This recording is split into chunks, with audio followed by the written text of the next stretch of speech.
नमस्कार। मैं आकाश त्रिपाठी अंकित एक बार पुनः आप सभी का स्वामी विवेकानंद विद्यालय बरवार हरदोई के आधिकारिक यूट्यूब चैनल विवेकानंद क्लासेस में हार्दिक स्वागत करता हूं। एक बार पुनः 10th बायोलॉजी चैप्टर 4 आनुवांशिकता और जैव विकास के कुछ महत्वपूर्ण प्रश्नों के संकलन के साथ मैं उपस्थित हूं। आज का सेशन प्रारंभ करने से पहले अगर आप हमारे यूट्यूब चैनल पर नए हैं और अभी तक हमारा अपने यूट्यूब चैनल सब्सक्राइब नहीं किया है तो कृपया सब्सक्राइब करें और नोटिफिकेशन पाने के लिए बेल आइकन जरूर दबाएं। आपके सामने पहला प्रश्न, जलवायु एवं वातावरण के प्रभाव से उत्पन्न विभिन्नता क्या कहलाती है। आपको यहाँ पर बताना है कि ऐसी विभिन्नता जो जलवायु और वातावरण के प्रभाव से उत्पन्न होती है उसे क्या कहेंगे। तो पहला ऑप्शन यहाँ पर है आनुवांशिक विभिन्नता, दूसरा ऑप्शन है जनिक विभिन्नता, तीसरा ऑप्शन है कायिक विभिन्नता और चौथा ऑप्शन है इनमें से कोई नहीं। तो मैंने पिछले वीडियो में आपको बताया था कि विभिन्नता दो प्रकार की होती है सामान्यतः, पहली आनुवांशिक या जनिक विभिन्नता, दूसरी कायिक विभिन्नता जिसे हम वातावरणीय विभिन्नता भी कहते हैं। तो यहाँ पर आनुवांशिक विभिन्नता और जनिक विभिन्नता ये दोनों एक ही बात है। यह आनुवांशिक रूप से माता पिता से होती है यह भिन्नता, लेकिन कायिक भिन्नता जो होती है वह वातावरण के द्वारा होती है, इसीलिए इसका ऑप्शन सी सही हो जाएगा। आगे बढ़ते हैं, दूसरा प्रश्न आज का, किसी जीव की जीनी संरचना को क्या कहते हैं। यहाँ पर आपको बताना है कि जो जीन संरचना होती है किसी जीव की उसे क्या कहा जाता है। पहला ऑप्शन है फेनोटाइप, दूसरा ऑप्शन है जीनोटाइप, तीसरा ऑप्शन है जेनेटिक्स और चौथा ऑप्शन है युग्मक। तो किसी जीव के बाह्य लक्षणों को हम फेनोटाइप कहते हैं। फेनोटाइप को हम हिंदी में लक्षण प्रारूप भी कहते हैं, लक्षण प्रारूप। और जीनोटाइप जीनी संरचना को कहते हैं जिसे हम जीन प्रारूप भी कहते हैं। तो किसी जीव के जीनी संरचना को हम जीनोटाइप कहते हैं, इसलिए इसका ऑप्शन बी सही हो जाएगा। और विज्ञान की वह शाखा जिसके अंतर्गत हम आनुवांशिक लक्षणों की वंशागति का अध्ययन करते हैं उसे जेनेटिक्स कहा जाता है। और किसी जीव के बाह्य लक्षणों को हम फेनोटाइप कहते हैं, आनुवांशिक लक्षणों को जीनोटाइप कहते हैं तथा युग्मक तुलनात्मक लक्षणों वाले जीन जोड़े को हम युग्मक कहते हैं, या किसी भी लक्षण के जोड़े को हम युग्मक कहते हैं। आगे बढ़ते हैं, तीसरा प्रश्न आज के लिए, निम्नलिखित में से किस तरह के जनन से उत्पन्न संतानों में विभिन्नता स्पष्ट रूप से दृष्टिगोचर होती है। आपको ये बताना है कि किस प्रकार के प्रजनन में विभिन्नता स्पष्ट रूप से दिखाई देती है। दृष्टिगोचर का तात्पर्य यहाँ पर होता है दिखाई देना। पहला ऑप्शन है अलैंगिक जनन, दूसरा ऑप्शन है लैंगिक जनन, तीसरा ऑप्शन है कायिक प्रजनन और चौथा ऑप्शन है इनमें से सभी। तो अलैंगिक जनन और कायिक प्रजनन जो होता है यह इस प्रकार के प्रजनन में जो उत्पन्न संतान होती है वह अपने जनक के समान ही होती है, लेकिन जो लैंगिक प्रजनन होता है इस प्रकार के प्रजनन में विभिन्नता उत्पन्न होने के अवसर अधिक रहते हैं। अर्थात लैंगिक प्रजनन से उत्पन्न संतान अपने जनक से भिन्न होती है, और हमेशा तो नहीं लेकिन हो भी सकती है और होती भी है। तो यहाँ पे इसलिए इसका ऑप्शन बी सही हो जाएगा कि जो लैंगिक प्रजनन होता है उसमें स्पष्ट रूप से विभिन्नता को देखा जा सकता है। आगे बढ़ते हैं, जीव के वह आनुवांशिक लक्षण जो स्पष्ट रूप से दिखाई देते हैं उसे क्या कहते हैं। तो अभी हमने आपको बताया था जो लक्षण स्पष्ट रूप से दिखाई देते हैं, जो स्पष्ट रूप से लक्षण देखे जा सकते हैं उन्हें हम फेनोटाइप कहते हैं, लक्षण प्रारूप कहते हैं। आगे बढ़ते हैं, अगला प्रश्न है, वे लक्षण जो अगली पीढ़ी को वंशानुगत नहीं होते हैं उन्हें क्या कहते हैं। मतलब ऐसे लक्षणों को के बारे में आपको बताना है। निम्नलिखित ऑप्शन जो दिए हुए हैं कि जो अगली पीढ़ी में नहीं जाते हैं।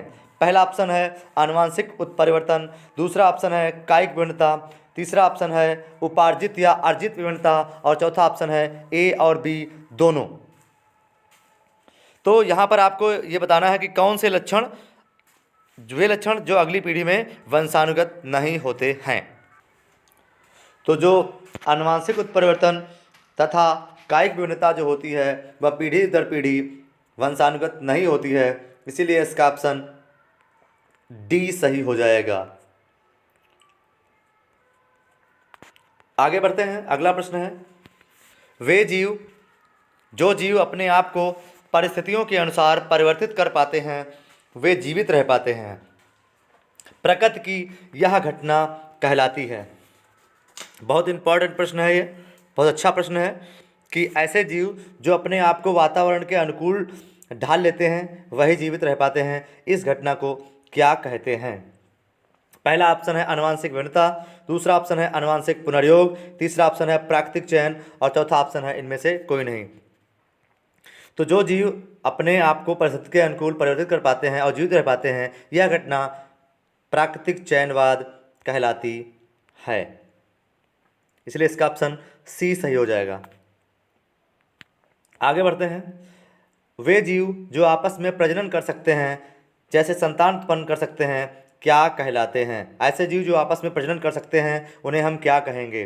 पहला ऑप्शन है एक जाति, दूसरा ऑप्शन है एक प्रजाति, तीसरा ऑप्शन है एक प्राणी और चौथा ऑप्शन है इनमें से कोई नहीं।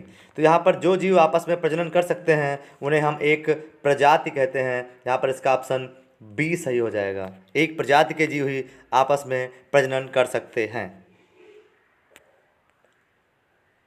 अगला प्रश्न है मेंडल का प्रथम नियम क्या था? तो जो मेंडल हैं ये आनुवंशिकी के जनक थे, ये आनुवंशिकी के जनक हैं। इन्होंने 3 नियम दिए थे। पहला नियम था पृथक्करण का नियम, पहला नियम था प्रभाविता का नियम, दूसरा नियम था पृथक्करण का नियम, तीसरा नियम था यहाँ पर स्वतंत्र अपव्यूहन का नियम। तो ये 3 नियम थे। तो यहाँ पर पहला जो नियम था वो प्रभाविता का नियम था, प्रभाविता का नियम, जो कि ऑप्शन में है नहीं, इसलिए इसका ऑप्शन डी सही हो जाएगा।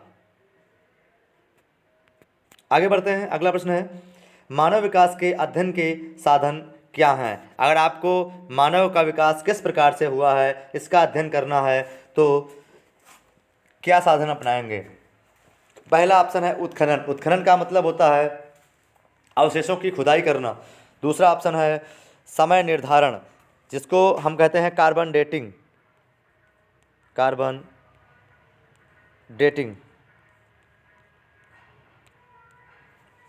और तीसरा ऑप्शन है जीवाश्म अध्ययन एवं डीएनए निर्धारण। और इनमें से सभी अगला ऑप्शन है। तो यहाँ पर अगर मानव का अध्ययन करना है आपको तो उत्खनन, समय निर्धारण या कार्बन डेटिंग तथा जीवाश्मों के अध्ययन तथा डीएनए निर्धारण के द्वारा हम कर सकते हैं। इसलिए इसका ऑप्शन डी सही हो जाएगा। अगला प्रश्न है जीवन की उत्पत्ति किससे हुई है? पहला ऑप्शन है अजैव पदार्थों से, दूसरा ऑप्शन है प्रोटोप्लाज्म से, तीसरा ऑप्शन है ए और बी दोनों से और अगला ऑप्शन है इनमें से कोई नहीं। तो प्रारंभ में पृथ्वी पर बिल्कुल कोई जीव जंतु नहीं था, केवल जल था। जल से ही अजैविक पदार्थों का निर्माण हुआ, कार्बन, हाइड्रोजन आदि तत्वों का निर्माण हुआ, जिसके फलस्वरूप पुनः आदि कोशिका का निर्माण हुआ। कोएसरवेट्स आदि कोशिका को कोएसरवेट्स कहते हैं, जिसके फलस्वरूप जीवन की उत्पत्ति हुई। अर्थात अजैव पदार्थों से ही जीवन की उत्पत्ति हुई है। इसीलिए इसका ऑप्शन ए सही हो जाएगा। और आदि कोशिका को कोएसरवेट्स कहते हैं, कोएसरवेट्स।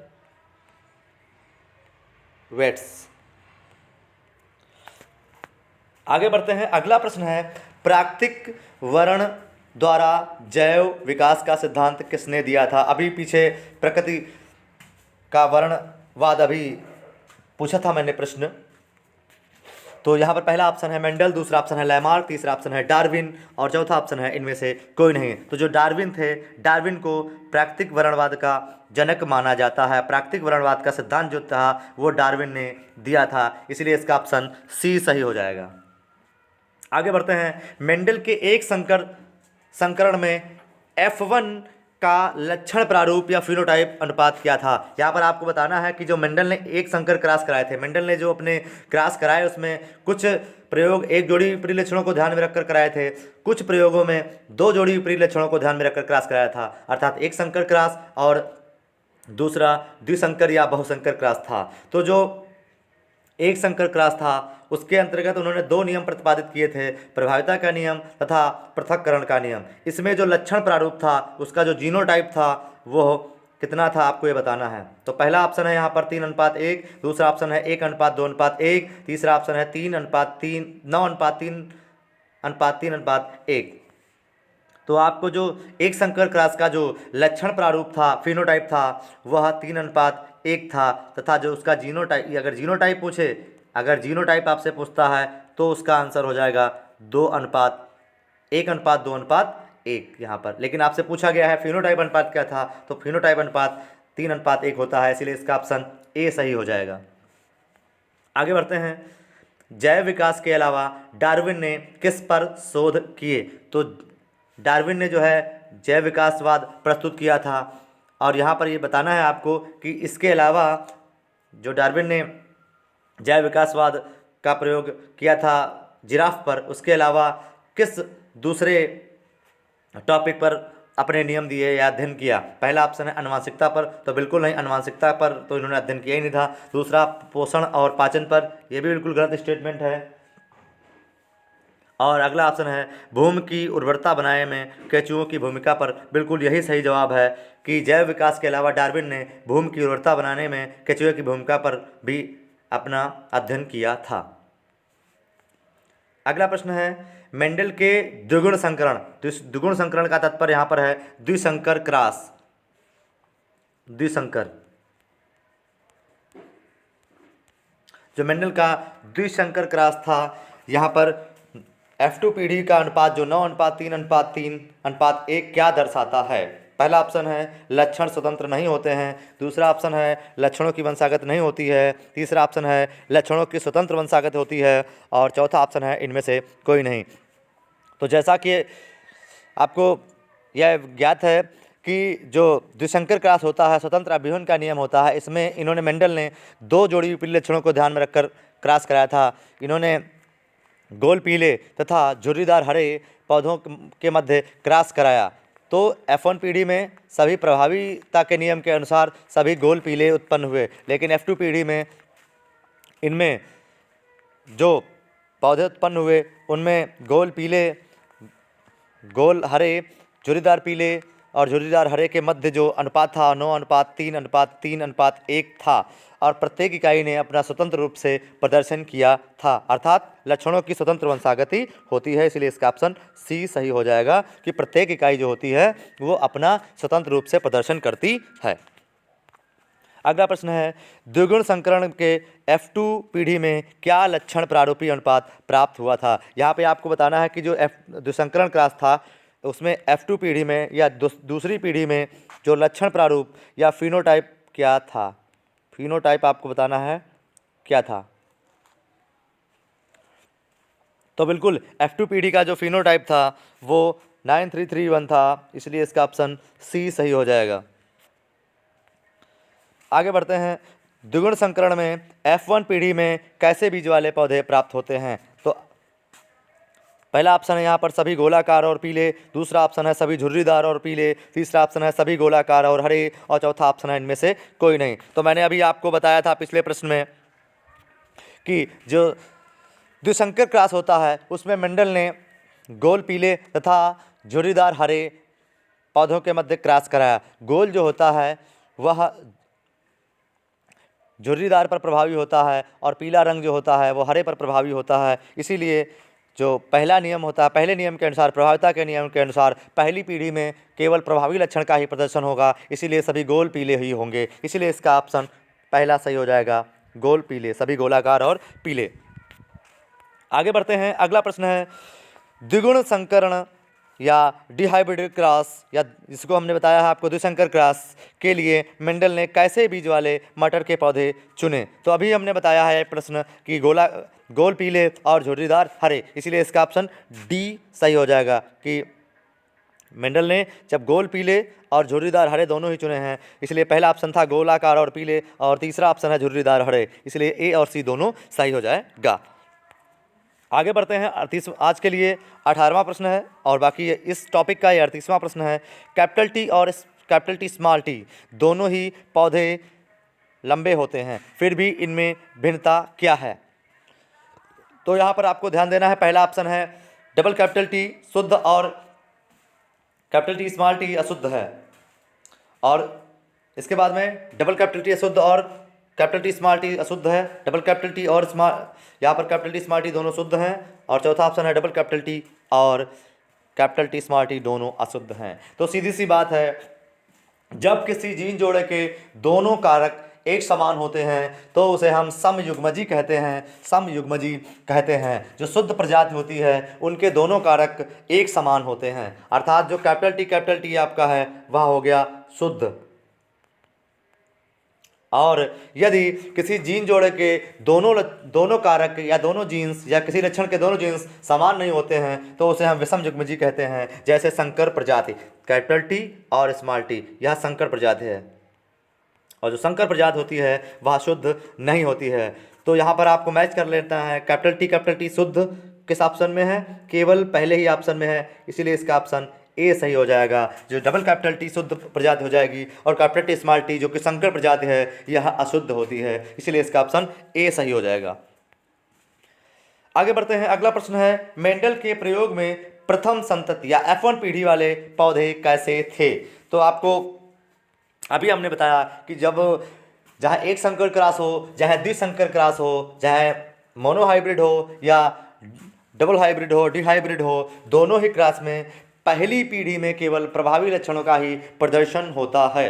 तो यहाँ पर प्रभावी कौन होगा, देख सकते हैं। पहला ऑप्शन है लंबे, दूसरा ऑप्शन है बौने, तीसरा ऑप्शन है आधे बौने आधे लंबे, और चौथा ऑप्शन है इनमें से कोई नहीं। तो जी हाँ, लंबापन जो होता है वो बौने पर प्रभावी है, इसीलिए पहली पीढ़ी में सभी पौधे जो होंगे वो लंबे पैदा होंगे, इसीलिए इसका ऑप्शन ए सही हो जाएगा कि पहली पीढ़ी में सभी के सब लंबे पौधे उत्पन्न होंगे।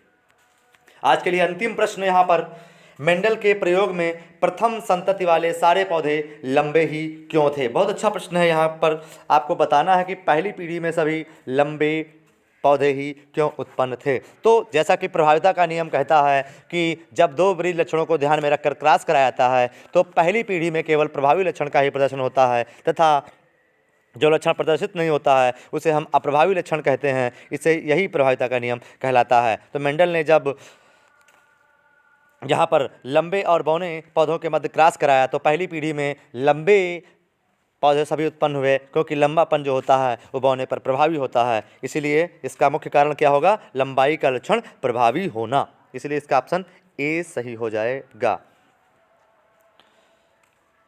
और सॉरी, दूसरा क्या है, लंबाई का लक्षण प्रभावी था, बौनेपन का लक्षण प्रभावी था, ये भी बिल्कुल सही स्टेटमेंट है। तो यहाँ पर आपको ये ध्यान देना है कि पहला स्टेटमेंट भी सही है कि लंबाई का जो लक्षण था वो प्रभावी था, बिल्कुल सही है। और उसके बाद में तीसरा स्टेटमेंट जो है बौनेपन का लक्षण अप्रभावी था, यह भी बिल्कुल सही है। इसीलिए इसका ऑप्शन यहाँ पर डी सही हो जाएगा कि ए और सी दोनों कि पहली पीढ़ी में सब लंबे होंगे क्योंकि लंबापन प्रभावी है और बौनापन अप्रभावी है। ठीक है, आज के लिए 20 प्रश्नों का यह संकलन था। कमेंट करके बताना न भूलें कि आज का सेशन आपको कैसा लगा।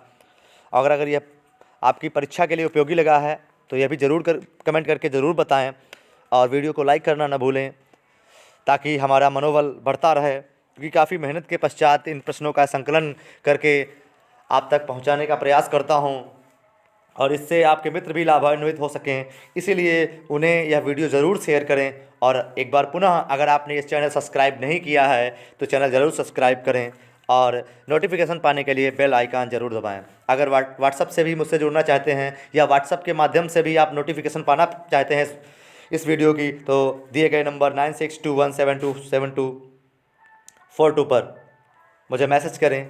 वीडियो देखने के लिए बहुत बहुत धन्यवाद। फिर मिलेंगे, तब तक के लिए अपना ख्याल रखिएगा। नमस्कार, अलविदा।